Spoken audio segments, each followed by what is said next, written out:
বাঁকুড়া জেলা পশ্চিমবঙ্গে একটি অন্যতম ঐতিহাসিক, সাংস্কৃতিক ও ধার্মিক স্থান। এই জেলায় একদিকে আছে পাহাড়, একদিকে ঘন জঙ্গল। আর এই জেলার প্রাণকেন্দ্র হল বিষ্ণুপুর, এক সুপ্রাচীন ঐতিহ্যশালী শিল্পের জন্মস্থান। বিষ্ণুপুর ভ্রমণ মানে সবার আগে আমাদের সামনে ভেসে ওঠে বেশ কিছু টেরাকোটা মন্দির ও পোড়ামাটির কিছু নিদর্শন। এই ভিডিওর মাধ্যমে আপনি জানতে পারবেন বিষ্ণুপুরে কিভাবে যাবেন, কি কি দেখবেন, ঘুরতে খরচ কত হবে এবং বিষ্ণুপুরের সংক্ষিপ্ত ইতিহাস। আসুন বিষ্ণুপুরের মনোমুগ্ধকর শিল্প এবং স্থানীয় ঐতিহ্যগুলি ঘুরে দেখে নেওয়া যাক।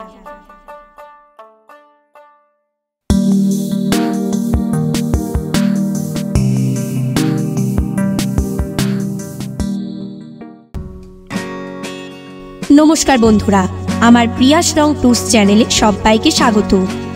আমি রিয়া চলে এসেছি আরেকটি নতুন ভিডিও নিয়ে। আজকের গন্তব্য হলো বিষ্ণুপুর। প্রথমে জেনে নিই কিভাবে বিষ্ণুপুর যাবেন। হাওড়া থেকে অনেক ট্রেন আছে, কয়েকটি প্রতিদিন চলে, আবার কয়েকটি সপ্তাহের 1-2 দিন অন্তর চলে। সব ট্রেনের তালিকা এখানে দেয়া হলো। হাওড়া থেকে বিষ্ণুপুরের দূরত্ব 138 কিলোমিটার। ট্রেনে সময় লাগে 3.5 ঘন্টা থেকে 4 ঘন্টা। হাওড়া থেকে ভোরের দিকে ট্রেন ধরে সকাল সকাল বিষ্ণুপুর পৌঁছে গেলে হাতে অনেকটা সময় পাবেন এবং বিষ্ণুপুর স্টেশনের বাইরে অনেক অটো বা টোটো পেয়ে যাবেন। 400 টাকার বিনিময়ে যে কোনো টোটো বা অটো রিজার্ভ করে 2 থেকে 3 ঘন্টার মধ্যে প্রতিটি দর্শনীয় স্থান ঘুরে দেখে নিতে পারবেন। এছাড়াও ধর্মতলা থেকে বিষ্ণুপুরগামী অনেক বাস প্রতিদিনই পেয়ে যাবেন। প্রাইভেট গাড়ি করে এলে এখানে অনেক পার্কিং করার জায়গা পেয়ে যাবেন, তাই নিশ্চিন্তে আসতে পারেন। প্রথমেই চলে গেলাম রাসমঞ্চ দেখতে। এখানে ভারতীয় নাগরিকদের জন্য টিকিট মূল্য 25 টাকা, অনলাইনের টিকিট মূল্য 20 টাকা এবং ভিডিওগ্রাফির জন্য টিকিট মূল্য 25 টাকা। এর বাইরে রয়েছে স্ক্যানার বোর্ডটি, এটি স্ক্যান করেও অনলাইনে টিকিট কাটা যাবে। এই মন্দিরের সামনেই রয়েছে টিকিট কাউন্টার। আমরা চলে এলাম টিকিট কাউন্টারে।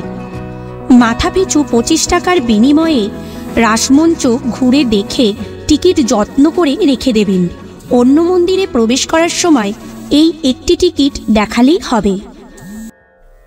রাসমঞ্চ মহারাজা বীরহাম্বীর রাসমঞ্চ অভিনব শৈলীর স্থাপত্যটি আনুমানিক ইংরাজির 1600 খ্রিস্টাব্দে স্থাপন করা হয়। পিরামিডকৃতি সৌধটি বাংলার আর কোথাও দেখতে পাওয়া যায় না। এই মন্দির সৌধটিতে নির্দিষ্ট কোনো দেবতাকে প্রতিষ্ঠিত করা হয়েছে বলে জানা যায়নি। তবে এখানে বিষ্ণুপুরের বিভিন্ন মন্দিরের রাধাকৃষ্ণের মূর্তি অনয়ন করে যে বিশাল রাসোৎসব পালন করা হতো সে বিষয়ে সন্দেহ নেই।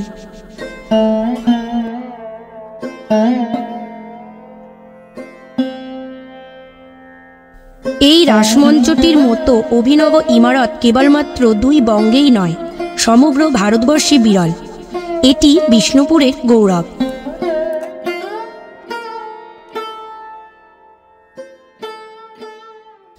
রাসমঞ্চ দেখার পর আমরা এবার এগিয়ে যাচ্ছি গুমঘরের দিকে। গুমঘর বিষ্ণুপুরের এই স্থাপত্যটিকে নিয়ে বিভিন্নজন বিভিন্ন মত পোষণ করেন।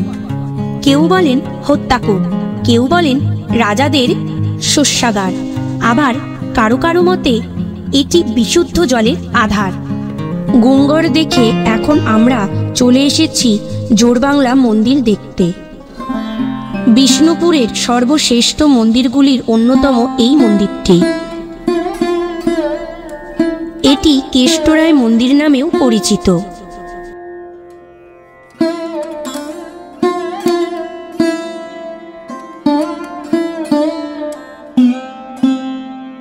এখানেও রাসমঞ্চে কাটা টিকিটটি দেখিয়ে ভিতরে প্রবেশ করতে হবে। বর্গাকার উঁচু ভিত্তির উপরে পরপর দুটি দোচালা কুটিরের সংযুক্তিতে গঠিত এবং সংযুক্তি স্থলের মধ্যভাগে একটি চারচালা শিখর রয়েছে। মন্দিরটির ভিতরে, বাইরে ও ছাদের নিচের অংশে পোড়ামাটির চোখ ধাঁধানো কাজ রয়েছে। কৃষ্ণলীলা, রামায়ণ, মহাভারত, পৌরাণিক কাহিনী, শিকার দৃশ্য, সমসাময়িক সমাজচিত্র পোড়ামাটির ভাস্কর্যে ফুটিয়ে তোলা রয়েছে মন্দিরের গায়ে। মন্দিরটির স্থাপত্য, ভাস্কর্য ও নান্দনিক কারিগরি ভারতের শ্রেষ্ঠ পোড়ামাটির মন্দিরের মর্যাদা দিয়েছে।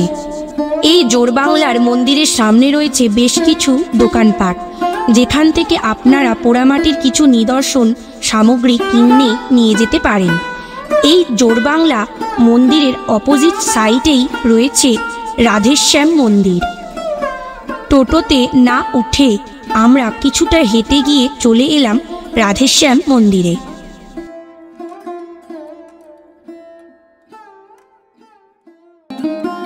রাধেশ্যাম মন্দির। মল্লরাজ চৈতন্য সিংহ 1758 খ্রিস্টাব্দে এই মন্দির প্রতিষ্ঠা করেন, কিন্তু এত সব বাধা বিপত্তিকে উপেক্ষা করে তিনিও পূর্বপুরুষের মন্দির মূর্তি প্রতিষ্ঠার ধারাকে বজায় রাখেন। জানা যায় চৈতন্য সিংহের রাজত্বকাল এমনিতে সুখের হলেও বহিরাগত অশান্তি বিষ্ণুপুরকে বেশ বিব্রত করে তোলে। ইংরেজ শক্তি তখন বাংলাতে দাপিয়ে বেড়াচ্ছে, অর্থ সংকট দেখা দেয়। এটি হলো তুলসী মঞ্চ, আর এদিকে রয়েছে ভোগ কক্ষ, যা এখন ভগ্নপ্রায়।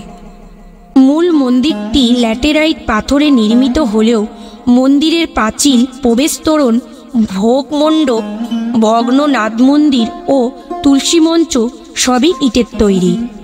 বিষ্ণুপুরের সব পরিত্যক্ত মল্ল মন্দিরের বিগ্রহ এখন এ মন্দিরের গর্ভগৃহে স্থান পেয়ে রাধেশ্যাম সহ পূজিত হয়। ব্যয় সংক্ষেপের জন্যই এই ব্যবস্থা।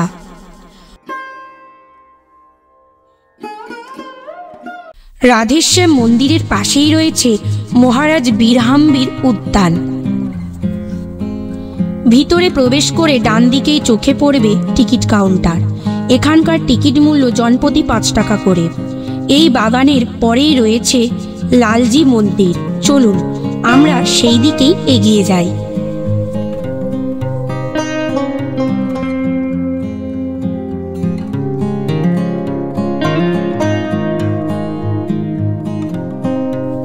লালজি মন্দির। 1658 খ্রিস্টাব্দে মল্লরাজ বীরসিংহদেব চুনসুরকি প্রলেপযুক্ত মাকড়া পাথরের এই একরত্ন বিশিষ্ট মন্দির প্রতিষ্ঠা করেন।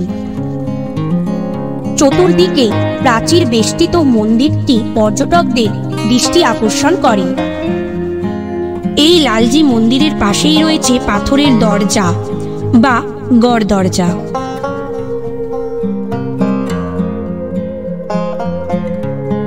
পাথর দরজা। উজ্জ্বল মাকড়া পাথরের এই স্থাপত্যকে শুধু পাথর দরজা বললে ভুল হবে। একে বিষ্ণুপুর রাজদরবারের দুর্গ বলাই সমুচিত, কেননা এই তরণের মধ্যে দিয়ে যেমন একটি পারাপারের রাস্তা রয়েছে, তেমনি এটি সৈন্য সুরক্ষারও উপযোগী করে তোলা হয়েছে। রাধালালজিউ মন্দিরের উত্তর পশ্চিম প্রান্তে এই স্থাপত্যটি রয়েছে।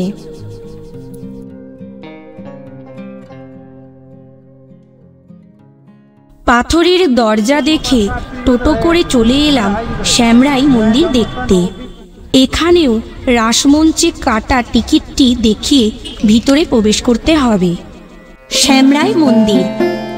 টেরাকোটার কারুকার্যে অপূর্ব সুশোভিত বিষ্ণুপুরের এই মন্দিরটি 1643 খ্রিস্টাব্দে বাংলা 1050 সালে মল্লরাজ রঘুনাথ সিংহ প্রতিষ্ঠা করেন। এই মন্দিরের 5টি বিশিষ্ট বিশিষ্ট শিখর থাকায় একে পাঁচচূড়া মন্দিরও বলা হয়ে থাকে। এই মন্দিরের গাত্রে অপূর্ব টেরাকোটার সৌন্দর্য ফুটে উঠেছে রামায়ণ, মহাভারতের এবং কৃষ্ণলীলার বিভিন্ন দৃশ্য। বেশ কয়েকটি টেরাকোটা আছে যা পর্যটককে চমকে দেয়। গুংঘর থেকে দরবার যেতে পশ্চিম দিকে তাকালে এই মন্দির দেখতে পাওয়া যাবে।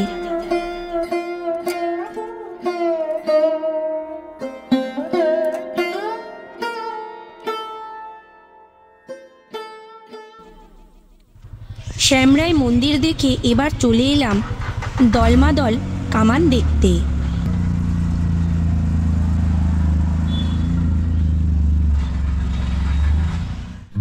দলমাদল কামান,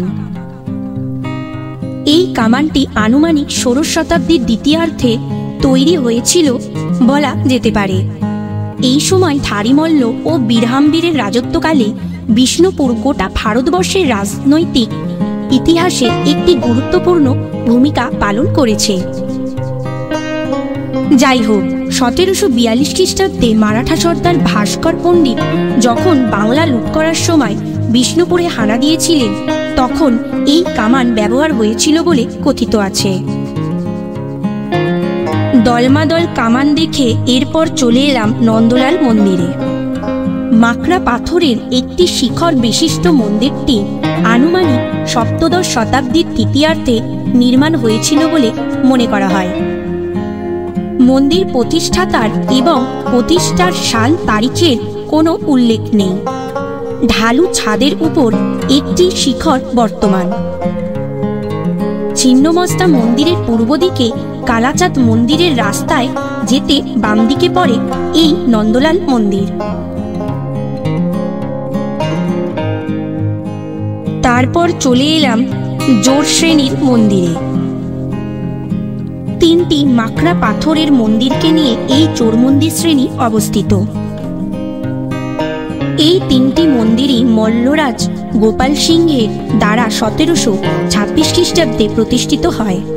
তিনটি মন্দিরের মধ্যে দক্ষিণের মন্দিরটি আয়তনে বড় এবং ভিতরে মাকড়া পাথরের বিশদ অলঙ্করণ, রামায়ণ, মহাভারত ও কৃষ্ণলীলার প্রচুর চিত্র রয়েছে।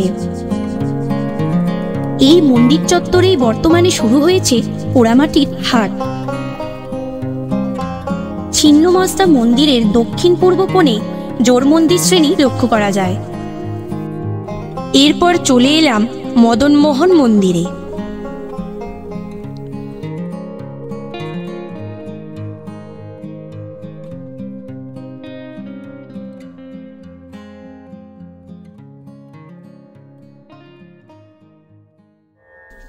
মদনমোহন মন্দির ১৬৯৪ খ্রিস্টাব্দে মহারাজ দুর্জন সিংহ মদনমোহন মন্দিরটি প্রতিষ্ঠা করেন।